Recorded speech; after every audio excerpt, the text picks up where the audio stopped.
بسم اللہ والصلاۃ والسلام علی من لا نبی بعد۔ آج مجھ سے ایک سوال پوچھا گیا کہ حافظ صاحب، فکر، فقر اور فخر، ان الفاظ کے معنی و مفاہیم ہمیں بتائیے۔ یاد رہے، فکر کا مطلب ہے غور و فکر کرنا، سوچنا۔ مجھ سمیت ہر شخص کو فکر کرنے کی عادت اپنانا ہوگی۔ آج معاشرے کے اندر ہم نے فکر کرنا چھوڑ دی۔ رب نے ارشاد فرمایا، وفی انفسکم افلا تبصرون، کیا تم اپنی جانوں میں غور و فکر نہیں کرتے، سوچتے نہیں؟ تو فکر کرنا یہ مطلوب ہے، غور و فکر کرنا۔ آج ہر شخص وہ اپنی زندگی میں غور و فکر کرے، سوچے کہ میں کہاں جا رہا ہوں اور مجھے کس سمت جانا چاہیے۔ سب سے پہلے مجھے بھی، آپ کو بھی یہ غور و فکر کرنا ہوگا کہ آیا کہ میں حلال طریقے سے رزق کما رہا ہوں؟ کیا کوئی اس میں میرے کھانے میں، میرے پکانے میں، کمانے میں کوئی حرام کی آمیزش تو نہیں؟ غور و فکر کرنا ہوگا، سوچنا ہوگا کہ میں کسی پر ظلم تو نہیں کر رہا۔ فکر کرنا ہوگا نا۔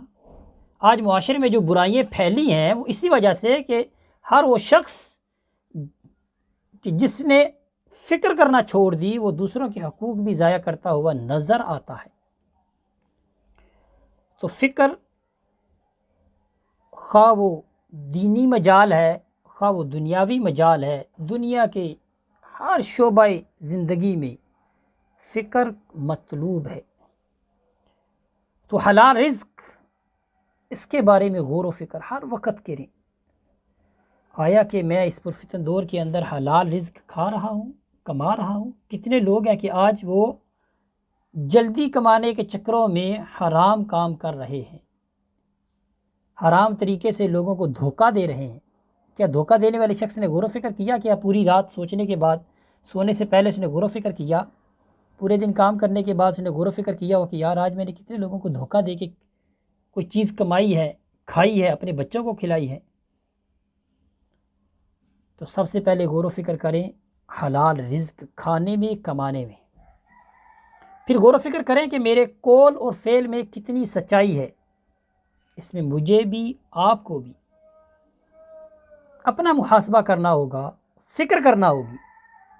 آج معاشرے میں ہر شخص یہ کہتا ہوا دکھائی دیتا ہے کہ بھئی پاکستان میں ترقی نہیں ہو رہی۔ پاکستان میں ترقی اس لیے نہیں ہو رہی کہ ہم نے غور و فکر کرنا چھوڑ دیا، سوچنا چھوڑ دیا۔ تو غور و فکر کرنا مطلوب ہے، طلب کیا گیا ہے کہ بھی آپ غور و فکر کرو۔ اس کے بعد پھر غور و فکر کرنا ہے کہ میں اپنے وعدے میں کتنا سچا ہوں۔ مجھے بھی، آپ کو بھی اس چیز میں سوچنا ہوگا۔ کتنے شخص ہیں، کتنے لوگ ہیں وہ وعدے کرتے ہیں، وعدہ کرتے ہیں لیکن اس کو نبھاتے نہیں، پورا نہیں کرتے۔ تو اس بارے میں فکر کرنا ہوگا، سوچنا ہوگا کہ یار میں اپنے وعدے میں سچا نہیں ہوں۔ آج ہم کسی کو ٹائم دے دیتے ہیں، پھر اس ٹائم دیے ہوئے ٹائم کی خلاف ورزی کرتے ہیں، یہ بھی اچھی بات نہیں ہے۔ المختصر، فکر کا مطلب ہے غور و فکر کرنا، سوچنا۔ قرآن پاک کے اندر رب تعالیٰ کی دی ہوئی تعلیم، قرآن پاک کا پڑھنا، سمجھنا، پھر اللہ تعالیٰ نے جو احکام نازل کیے ان میں غور و فکر کرنا۔ یہ جو رب تعالیٰ نے قرآن پاک میں سابقہ امتوں کے قصے بیان کیے، ان کی کوئی وجہ ہے، اسی لیے تو رب نے بیان کیے۔ اور رب نے یہ قصے اس لیے بیان کیے کہ تاکہ ہم غور و فکر کریں، سوچیں۔ لہٰذا فکر کرنا، سوچنا، غور و فکر کرنا، یہ کیا ہے؟ مطلوب ہے، طلب کیا گیا ہے۔ اس کے بعد بات آتی ہے دوسرا لفظ جو مجھ سے پوچھا گیا اس کا معنی مفہوم یہ ہے فقر کا مطلب ہے تنگ دستی، مفلسی، ناچاری۔ اس سے مجھے بھی اور آپ کو بھی ہر وقت پناہ مانگنی چاہیے۔ اللہم انا نعوذ بک من الفقر، اے اللہ میں تنگ دستی سے تیری پناہ چاہتا ہوں۔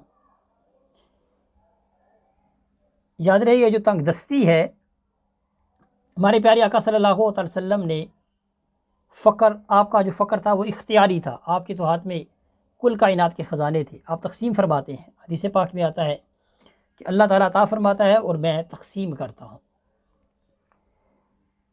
تو آپ صلی اللہ علیہ وسلم کا فقر اختیاری تھا، لیکن مجھے اور آپ کے لیے یہ حکم ہے کہ ہمیں رب تعالیٰ سے یہ دعا مانگنی چاہیے کہ اے اللہ ہمیں فقر سے بچا، تنگ دستی سے بچا، ہمیں خوشحالی عطا فرما۔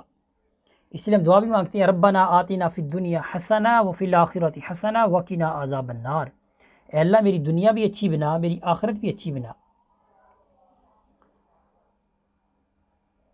کچھ لوگ کہتے ہیں کہ جی بس وہ فقر کے متلاشی ہوتا ہے کہ ہمیں تنگ دستی چاہیے، نہیں، کچھ خاص لوگ پوری دنیا کے اندر موجود ہیں جنہوں نے تنگ دستی کو اپنایا، وہ ابتلاءات میں آئے، آزمائش میں آئے، لیکن مجھے اور آپ کو ہر وقت اللہ سے آزمائش سے پناہ مانگنی چاہیے کہ اللہ ہمیں اپنی آزمائش سے بچا،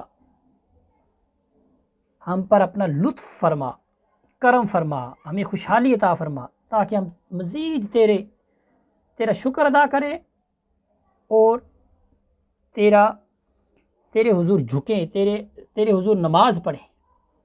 ٹھیک ہے، تو فقر جو ہے یہ تنگ دستی ہے، اس سے مجھے بھی اور آپ کو بھی پناہ مانگنی چاہیے۔ اس کے بعد آگیا تیسرا لفظ جو مجھ سے پوچھا گیا، وہ ہے فخر۔ فخر یہ ہے تکبر جو ہے یہ مذموم ہے،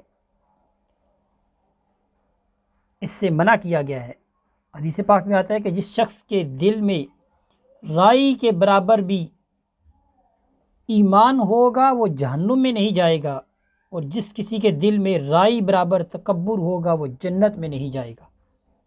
ٹھیک ہے، یہ صحیح مسلم شریف کی حدیث پاک ہے۔ اور صحیح مسلم شریف کی یہ ایک اور حدیث پاک ہے کہ 3 شخص ہیں جن سے قیامت کے دن نہ تو اللہ تعالیٰ کلام کرے گا، نہ ان کو پاک کرے گا، نہ ان کی طرف نظر فرمائے گا، اور ان کے لیے دردناک عذاب ہے۔ ایک تو وہ ہے کہ جو بڑھاپے میں پہنچا، بڑی عمر کو پہنچا، اور وہ کیا ہے؟ زناکار ہے۔ اللہ تعالیٰ معافی عطا فرمائے، زنا سے، ہر قسم کے زنا سے بچنے کی توفیق عطا فرمائے۔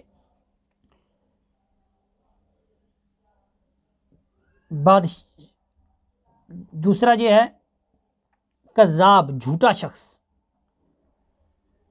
تیسرا ہے محتاج، متکبر۔ تو تکبر جو ہے یہ بہت ساری چیزوں میں ہے۔ اگر انسان سوچنا شروع کرے تو کچھ لوگ ہمیں ایسے بھی ملیں گے کہ وہ اپنی عبادت پر فخر کر رہے ہوں گے، نہیں، بلکہ ان کو کیا کہنا چاہیے؟ ان کو یہ ہونا چاہیے، ان کے اندر یہ چیز ہونی چاہیے کہ میں جو اللہ کے حضور عبادت کرتا ہوں، اللہ نے مجھے جو تقویٰ دیا ہے، عبادت کا ذوق شوق دیا ہے، یہ محض اس کا فضل ہے، میرا اپنا کوئی کمال نہیں۔ ٹھیک ہے، اور اسی طرح دنیاوی مجال کے اندر بھی جو ہے اس کو تکبر سے بچنا چاہیے۔ تو یہ جو 3 الفاظ تھے ہر وقت جو ہے یہ ہماری نظروں کے سامنے ہونے چاہیے، اور اگر ہم پھسلیں تو فوراً اللہ کے حضور جھکیں، توبہ استغفار کریں۔ اللہ تعالیٰ مجھے بھی آپ کو بھی ان معانی پر ہمہ وقت غور و فکر کرنے کی توفیق عطا فرمائے۔ صلی اللہ علیہ سیدنا و مولانا محمد و بارک وسلم علیہ والحمد للہ رب العالمین۔